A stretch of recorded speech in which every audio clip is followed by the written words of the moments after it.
আসসালামু আলাইকুম ওরহমতুল্লাহ। আবার হাজির হলাম আপনাদের মাঝে। আশা করি মহান আল্লাহ তাআলার অশেষ রহমতে আপনারা সবাই ভালো আছেন। আলহামদুলিল্লাহ, আমিও ভালো আছি। আমরা সূরা আলাকের নাজিল হওয়া প্রথম, দ্বিতীয়, তৃতীয়, চতুর্থ ও পঞ্চম আয়াত নিয়ে পূর্বে আলোচনা করেছিলাম। যদি কেউ না দেখে থাকেন, তাহলে ভিডিও ডিসক্রিপশন বক্সে লিংক দেয়া আছে, দেখতে পারেন। আজ আমরা কুরআনুল কারীমের সবচেয়ে গুরুত্বপূর্ণ এবং মহিমান্বিত সূরা, সূরা আল ফাতিহা নিয়ে আলোচনা করব। আমি আশা করি আজকের এই আলোচনাটি সম্পূর্ণ আপনারা মনোযোগ সহকারে শুনবেন, কারণ এর মধ্যে লুকিয়ে আছে মানবজাতির জন্য এক বিশাল নির্দেশনা। আলোচনায় আছি পূর্বের মতোই, আমি মোহাম্মদ শরীফুল ইসলাম পাটোয়ারি। সূরা আল ফাতিহা, এই সূরাকে উম্মুল কুরআন বা কুরআনের মা বলা হয়, কারণ এটি পুরো কুরআনের সারসংক্ষেপ। প্রতিদিন আমরা প্রতি রাকাত নামাজে এই সূরাটি তিলাওয়াত করি, কিন্তু আমরা কি কখনো এর গভীর অর্থ নিয়ে ভেবে দেখেছি? এই সূরাটি মাত্র ৬০টি আয়াতের সমষ্টি। এটি একই সাথে দোয়া, প্রশংসা এবং আল্লাহর সাথে আমাদের সম্পর্কের এক অপূর্ব প্রকাশ। চলুন আজ আমরা এই মহান সূরার প্রতিটি আয়াতের গভীরে যাই এবং এর অন্তর্নিহিত সৌন্দর্য ও শিক্ষাগুলো আবিষ্কার করার চেষ্টা করি। সূরাটি শুরু হয় বিসমিল্লাহির রহমানির রহিম দিয়ে। অর্থ হল, পরম করুণাময়, অসীম দয়ালু আল্লাহ নামে শুরু করছি। এটি একটি সূচনা নয়, এটি আমাদের জীবনের প্রতিটি কাজের মূল মন্ত্র। প্রথমেই আসি বিসমিল্লাহ শব্দটিতে। এর মানে হল আল্লাহ নামে। যখন আমরা কোনো কাজ আল্লাহ নামে শুরু করি, তখন আমরা মূলত ঘোষণা দিই যে এই কাজটি আমি আমার নিজের শক্তিতে করছি না, বরং মহান আল্লাহ সাহায্য ও অনুগ্রহ চেয়ে করছি। এটা আমাদের মনে করিয়ে দেয় যে সবকিছুর উৎস ও নিয়ন্ত্রক হলেন আল্লাহ। এই ভাবনা আমাদের মধ্যে বিনয় ও আল্লাহ প্রতি নির্ভরতা তৈরি করে। আমরা যখন স্বীকার করি যে আমাদের ক্ষমতা সীমিত এবং আল্লাহ সাহায্য ছাড়া আমরা কিছুই করতে পারি না, আসমান, জামিন, গ্রহ, নক্ষত্র, মানুষ, জিন, ফেরেশতা, সব কিছুর মালিক তিনি। তিনিই আমাদের সৃষ্টি করেছেন, আমাদের রিজিক দেন এবং আমাদের লালন পালন করেন। আমরা তার উপর ভরসা করি এবং তার সাহায্য প্রার্থনা করি। এবার আসি আল্লাহ দুটি বিশেষ গুণবাচক নামের দিকে, আর রহমান ও আর রহিম। দুটি শব্দেরই মূল অর্থ হল তিনি পরম করুণাময়, অসীম দয়ালু। কিন্তু এদের মধ্যে সূক্ষ্ম পার্থক্য রয়েছে। আর রহমান মানে পরম করুণাময়। এই করুণা এতটাই ব্যাপক যে তা পৃথিবীর সমস্ত সৃষ্টিকে ঘিরে রেখেছে। তিনি মুসলিম, অমুসলিম, ভালো মন্দ, মানুষ, পশুপাখি, গাছপালা, সবার জন্যই করুণাময়। তার এই রহমত বা দয়া কোনো শর্তের উপর নির্ভর করে না।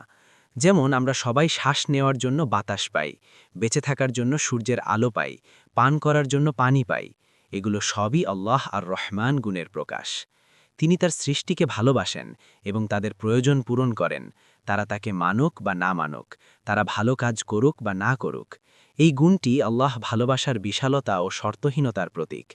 আল্লাহ শুধু আমাদের সৃষ্টি করেই ছেড়ে দেননি, বরং তিনি তার অসীম করুণা ও দয়া দিয়ে আমাদের ঘিরে রেখেছেন। তার রহমত ছাড়া এক মুহূর্তও আমাদের পক্ষে বেঁচে থাকা সম্ভব নয়। অন্যদিকে আর রহিম মানে অসীম দয়ালু। এই দয়া বা করুণা বিশেষভাবে তাদের জন্য যারা আল্লাহের উপর ঈমান আনে এবং তার পথে চলে। এটা হলো আল্লাহ বিশেষ রহমত যা তিনি তার অনুগত বান্দাদের জন্য রেখেছেন। এই রহমত দুনিয়াতেও পাওয়া যায় এবং আখেরাতে বা পরকালে বিশেষভাবে প্রকাশ পাবে। যেমন আল্লাহ মুমিনদের সঠিক পথ দেখান, তাদের অন্তরকে প্রশান্ত করেন, তাদের দোয়া কবুল করেন এবং পরকালে তাদের জান্নাত দান করবেন। আর রহিম গুণটি আল্লাহ প্রতিদান ও বিশেষ ভালোবাসার প্রতীক। তাহলে দেখুন, বিসমিল্লাহির রহমানির রহিম বলার মাধ্যমে আমাদের কাজের উদ্দেশ্য পবিত্র হয়ে যায়। আমরা তখন কোনো অন্যায় বা খারাপ কাজ করতে পারি না, কারণ আমরা কাজটি আল্লাহ নামে শুরু করেছি। প্রিয় নবী হজরত মুহাম্মদ সাল্লাল্লাহু আলাইহি ওয়াসাল্লাম বলেছেন, যে কোনো গুরুত্বপূর্ণ কাজ বিসমিল্লাহ ছাড়া শুরু করা হয় তা অসম্পূর্ণ বা বরকতহীন থাকে। তাই আসুন আমরা আমাদের জীবনের প্রতিটি মুহূর্তে, ছোট বা বড় সব কাজে বিসমিল্লাহির রহমানির রহিম বলার অভ্যাস গড়ে তুলি।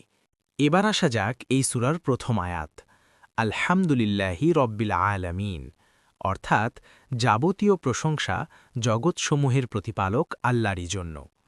এই ছোট্ট আয়াতটির মধ্যে লুকিয়ে আছে এক বিশাল তাৎপর্য। চলুন একটু ভেঙে ভেঙে এর অর্থ বোঝার চেষ্টা করি। প্রথমে আসি আলহামদু শব্দটিতে।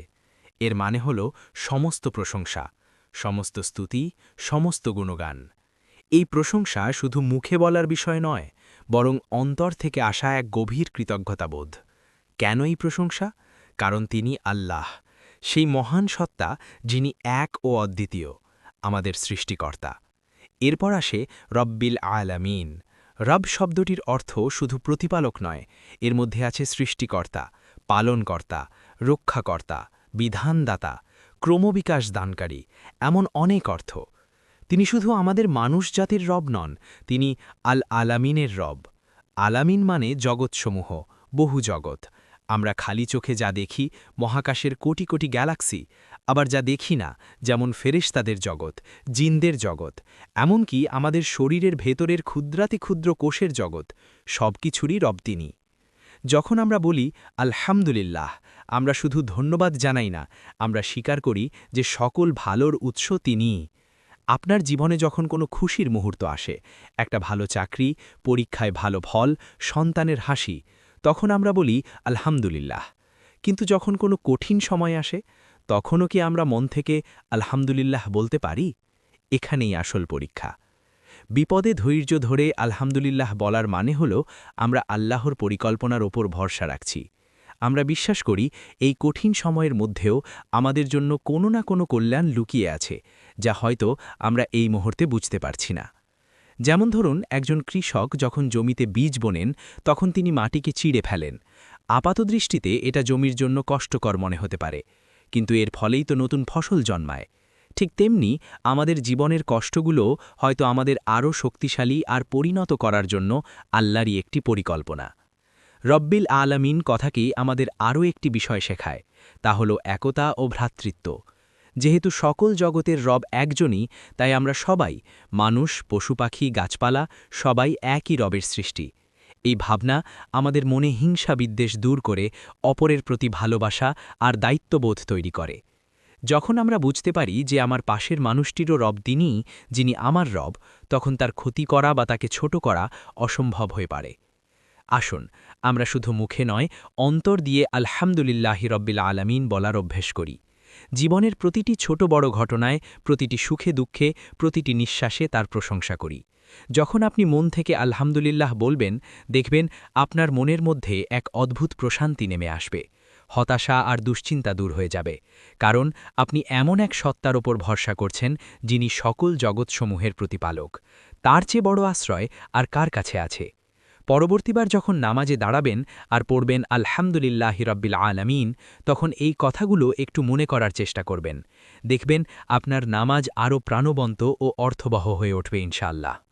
এবার আসা যাক এই সূরার দ্বিতীয় আয়াত, আর রহমানির রহিম, যিনি পরম দয়ালু, অতিশয় করুণাময়। আল্লাহ তাআলা পবিত্র কুরআনে বহুবার তাঁর এই গুণবাচক নামটি উল্লেখ করেছেন। সূরা আর রহমানের শুরুতেই তিনি বলেন, আর রহমান, অর্থাৎ পরম দয়ালু। এই একটি শব্দেই যেন লুকিয়ে আছে বিশালতার এক মহাসাগর। তার দয়া কতটা বিস্তৃত, তা কি আমরা কখনো ভেবে দেখেছি? আমরা যত পাপই করি না কেন, আল্লাহের করুণার দরজা কখনো বন্ধ হয় না। তিনি আমাদের প্রতি একজন মায়ের চেয়েও অনেক বেশি দয়ালু। আসুন একটু চিন্তা করি, প্রতিদিন সকালে যখন আমাদের ঘুম ভাঙে, তখন আমরা যে নতুন একটি দিন পাই, এটি কার দয়া? আমরা যে শ্বাস নিই, যে খাবার খাই, যে পানি পান করি, এই সব কিছুই তো তাঁরই করুণার নিদর্শন। তিনি শুধু মুমিনদের জন্যই দয়ালু নন, তিনি কাফির, মুশরিক, এমনকি যারা তাকে অস্বীকার করে তাদের জন্যেও দয়ালু। তিনি সবাইকে রিজিক দেন, সবাইকে সুযোগ দেন। এই দুনিয়ায় তার রহমত বা দয়া সবার জন্য উন্মুক্ত। ভাবুন তো, আমরা কত ভুল করি, কত গুনাহ করি, দিনের পর দিন, রাতের পর রাত আমরা তার অবাধ্য হই। কিন্তু তিনি কি সাথে সাথেই আমাদের শাস্তি দেন? না, তিনি আমাদের সুযোগ দেন। তিনি অপেক্ষা করেন কখন আমরা অনুতপ্ত হয়ে তার দিকে ফিরে আসব। তিনি চান আমরা যেন তওবা করি, ক্ষমা চাই। আর যখনই কোনো বান্দা সিনসিয়ারলি বা আন্তরিকভাবে তার কাছে ক্ষমা চায়, তিনি পরম আনন্দে তাকে ক্ষমা করে দেন। হাদিসে এসেছে, আল্লাহ তার বান্দার তওবায় মরুভূমিতে হারিয়ে যাওয়া উট ফিরে পাওয়া ব্যক্তির চেয়েও বেশি খুশি হন। সুবহানাল্লাহ, কি বিশাল তার দয়া! তার দয়ার একটি চমৎকার উদাহরণ হল বৃষ্টি। যখন মাটি শুকিয়ে চৌচির হয়ে যায়, ফসল মরে যায়, তখন তিনি আকাশ থেকে রহমতের বৃষ্টি বর্ষণ করেন। সেই বৃষ্টিতে পৃথিবী আবার সজীব হয়ে ওঠে, নতুন প্রাণের সঞ্চার হয়। এই বৃষ্টি শুধু ফসল ফলায় না, আমাদের অন্তরকেও প্রশান্ত করে। এটাও তো আর রহমানেরই দয়া। আমরা যখন কোনো বিপদে পড়ি, কষ্টে থাকি, তখন কার কাছে সাহায্য চাই? আমরা অবচেতন মনেই বলে উঠি, হে আল্লাহ, দয়া করো। কারণ আমাদের অন্তর জানে একমাত্র তিনিই পারেন আমাদের সব বিপদ থেকে উদ্ধার করতে। তিনিই তো সেই সত্তা যিনি মায়ের গর্ভে আমাদের আংলে রেখেছিলেন, যেখানে আর কারও পৌঁছনোর ক্ষমতা ছিল না।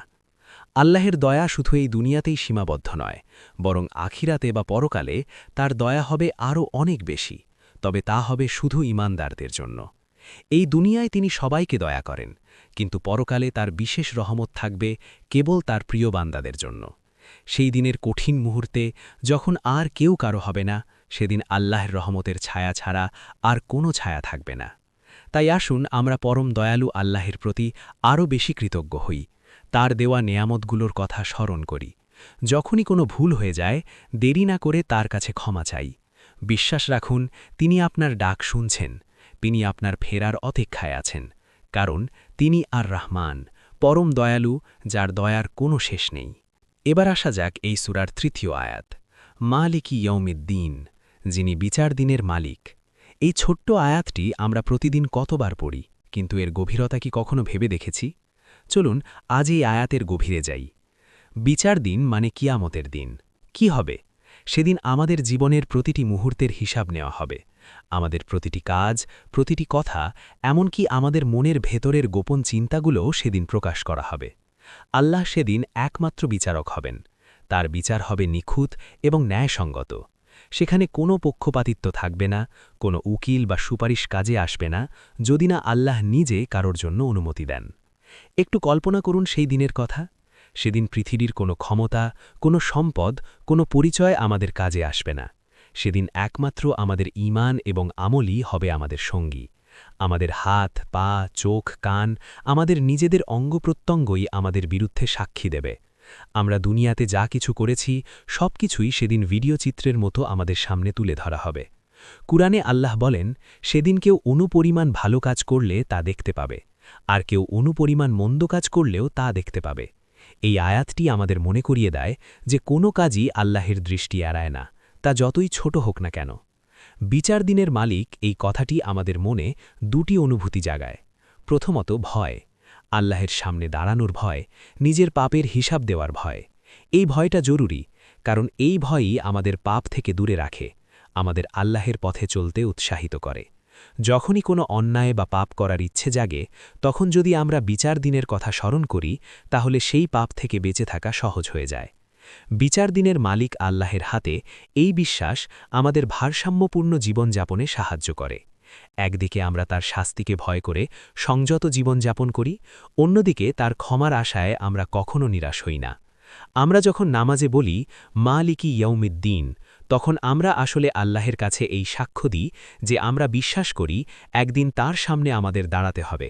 আমরা স্বীকার করি যে তিনিই একমাত্র সার্বভৌম ক্ষমতার অধিকারী এবং তার বিচারই চূড়ান্ত। এই স্বীকারোক্তি আমাদের ভেতর এক ধরনের দায়িত্ববোধ তৈরি করে। এই দুনিয়ার জীবনটা একটা পরীক্ষা ক্ষেত্র। আমাদের প্রতিটি নিষ্ঠাধ্য, প্রতিটি কাজ এই পরীক্ষার অংশ।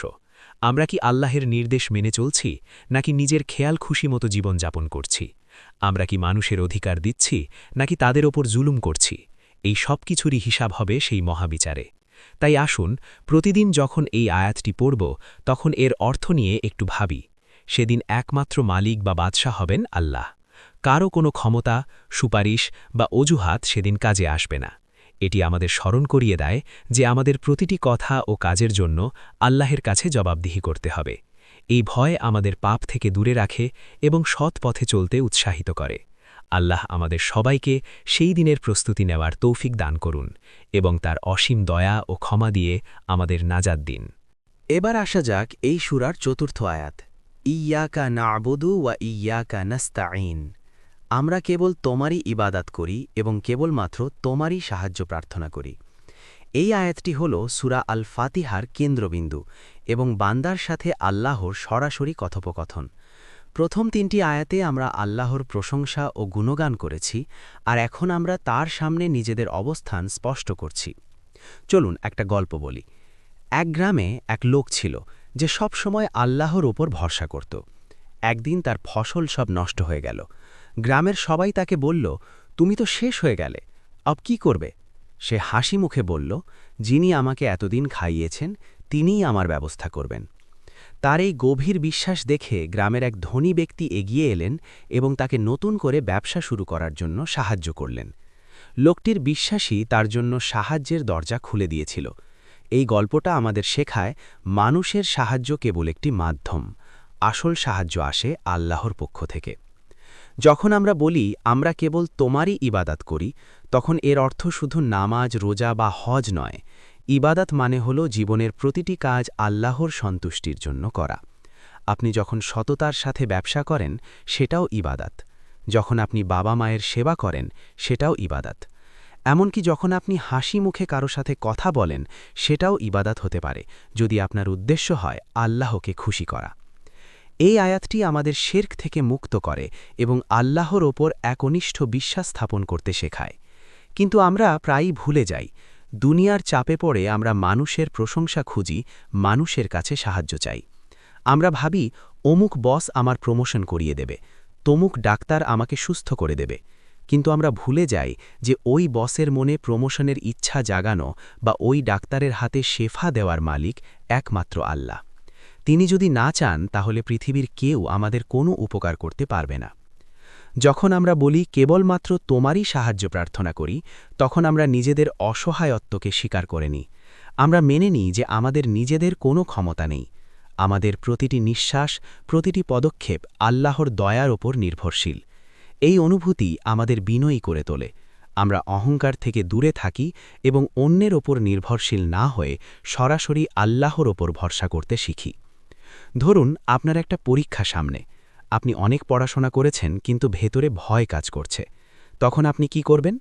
আপনি আল্লাহর কাছে 2 রাকাত নামাজ পড়ে দোয়া করতে পারেন, হে আল্লাহ, আমি আমার সাধ্যমতো চেষ্টা করেছি, বাকিটা তোমার হাতে, আমাকে সাহায্য করো। এই যে আপনি নিজের চেষ্টার পর আল্লাহর উপর ভরসা করলেন, এটাই হলো প্রকৃত সাহায্য প্রার্থনা। আল্লাহ হয়তো আপনার পরীক্ষার প্রশ্ন সহজ করে দেবেন, অথবা আপনার মনে সঠিক উত্তরটা এনে দেবেন। জীবনে চলার পথে আমরা হাজারো সমস্যার সম্মুখীন হই। আর্থিক সমস্যা, পারিবারিক সমস্যা, মানসিক অশান্তি, কত কিছুই না আমাদের ঘিরে ধরে। এই সব পরিস্থিতিতে আমাদের প্রথম এবং শেষ আশ্রয়স্থল হওয়া উচিত আল্লাহ। তিনিই একমাত্র সত্তা, যিনি আমাদের মনের অবস্থা বোঝেন, আমাদের না বলা কথাগুলোও শোনেন। যখন আপনি গভীর রাতে একাকী আল্লাহর সামনে দাঁড়িয়ে নিজের কষ্টগুলো বলবেন, তখন দেখবেন আপনার মনটা হালকা হয়ে গেছে, কারণ আপনি এমন একজনের কাছে চেয়েছেন যার ভাণ্ডার কখনো শূন্য হয় না। আমাদের জীবনে এমন অনেক মুহূর্ত আসে যখন মনে হয় সব কিছু অন্ধকার, কোনো পথ খুঁজে পাওয়া যায় না।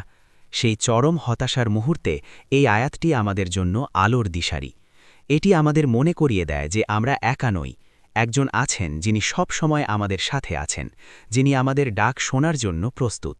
শুধু প্রয়োজন সিনসিয়ার তার সাথে, তার কাছে ফিরে যাওয়া এবং তার কাছেই সাহায্য চাওয়া।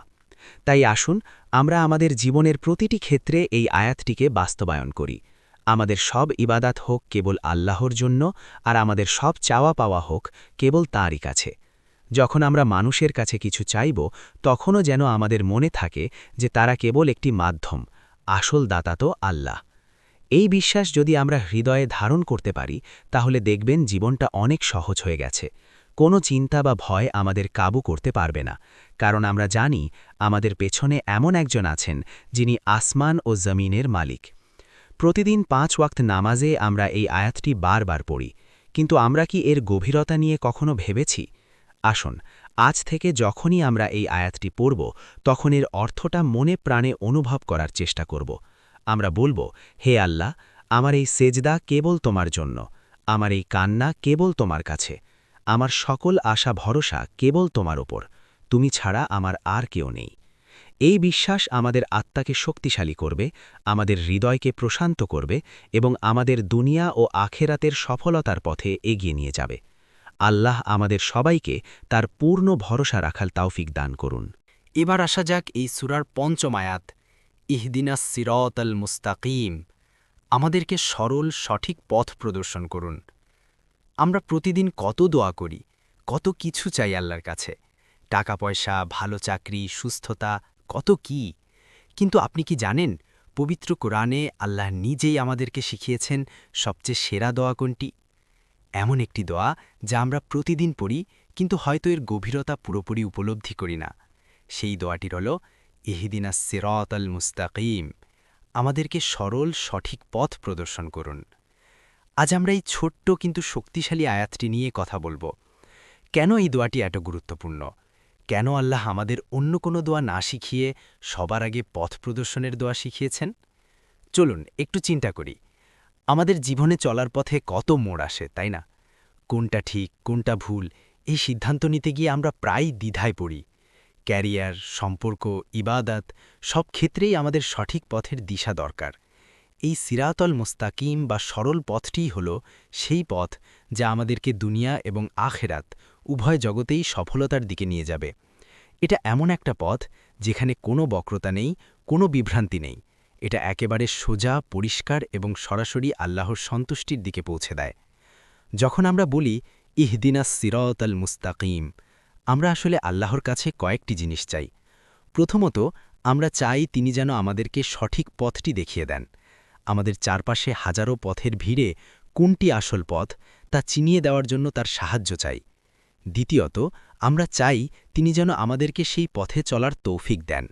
শুধু পথ চিনলেই তো হবে না, সেই পথে চলার শক্তি, সাহস আর ইচ্ছাও তো দরকার, তাই না? অনেক সময় আমরা জানি কোনটা ঠিক, কিন্তু অলসতা বা অন্য কোনো কারণে সেটা করতে পারি না। তাই আমরা আল্লাহর কাছে সেই পথে চলার শক্তিও প্রার্থনা করি। আর তৃতীয়ত, আমরা চাই তিনি যেন আমাদেরকে সেই পথের উপর অবিচল রাখেন, মৃত্যু পর্যন্ত।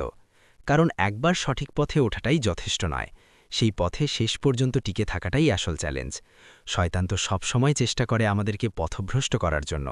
তাই আমরা দোয়া করি, হে আল্লাহ, জীবনের শেষ মুহূর্ত পর্যন্ত আমাদেরকে এই সরল পথেই রেখো। ভাবুন তো, এই দোয়াটি কতটা ব্যাপক। এর মধ্যে দুনিয়ার শান্তি আর আখেরাতের মুক্তি দুটোই অন্তর্ভুক্ত। কারণ যে ব্যক্তি সিরাতল মুস্তাকিমের ওপর চলতে পারে, তার জীবন এমনিতেই সুন্দর ও সুশৃঙ্খল হয়ে যায়। সে অন্যায় থেকে দূরে থাকে, মানুষের সাথে ভালো ব্যবহার করে এবং আল্লাহর ইবাদতে তৃপ্তি খুঁজে পায়। তার মনে এক ধরনের প্রশান্তি কাজ করে, কারণ সে জানে সে সঠিক পথেই আছে। এই দোয়াটি আমাদের শেখায় বিনয়ী হতে। আমরা আল্লাহর কাছে স্বীকার করছি যে আমরা নিজেরা পথ খুঁজে পেতে অক্ষম। আমাদের সার্বক্ষণিক তার হেদায়ত বা পথ প্রদর্শনের প্রয়োজন। এটা আমাদের অহংকারকে চূর্ণ করে এবং আমাদেরকে আল্লাহর উপর নির্ভরশীল করে তোলে। তাই পরের বার যখন আপনি নামাজে দাঁড়াবেন আর পড়বেন ইহদিনাস সিরাতাল মুস্তাকিম, তখন শুধু মুখে উচ্চারণ না করে অন্তর থেকে এর অর্থটা অনুভব করার চেষ্টা করবেন।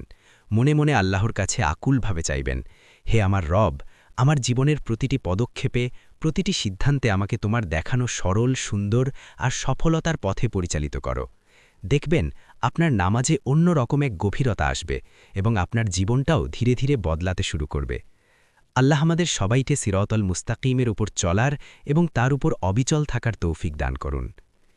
এবার আসা যাক এই সূরার ষষ্ঠ ও সপ্তম আয়াত, সিরাতাল্লাযীনা আনআমতা আলাইহিম গায়রিল মাগদুবি আলাইহিম ওয়ালাদ-দাল্লিন। তাদের পথ যাদের প্রতি আপনি অনুগ্রহ করেছেন, তাদের পথে নয় যাদের প্রতি আপনার গজব বর্ষিত হয়েছে, তাদের পথ নয় যারা পথভ্রষ্ট হয়েছে। সূরা ফাতেহার এই শেষ দুটি আয়াত আমাদের প্রার্থনার মূল কেন্দ্রবিন্দু। আমরা প্রতিদিন, প্রতি নামাজে, প্রতি রাকাতে আল্লাহর কাছে এই দোয়া করি। কিন্তু কখনো কি আমরা গভীরভাবে চিন্তা করেছি এই দোয়ার আসল অর্থ কি? আমরা কার পথ চাইছি আর কাদের পথ থেকে আশ্রয় প্রার্থনা করছি? চলুন আজ আমরা এই গভীর অর্থ অনুসন্ধানের চেষ্টা করি। প্রথম অংশে আমরা বলছি সিরাতাল্লাযীনা আনআমতা আলাইহিম, অর্থাৎ তাদের পথ যাদের প্রতি আপনি অনুগ্রহ করেছেন। আল্লাহ কাদের ওপর অনুগ্রহ করেছেন? কুরআন শরীফে আল্লাহ নিজেই এর ব্যাখ্যা দিয়েছেন।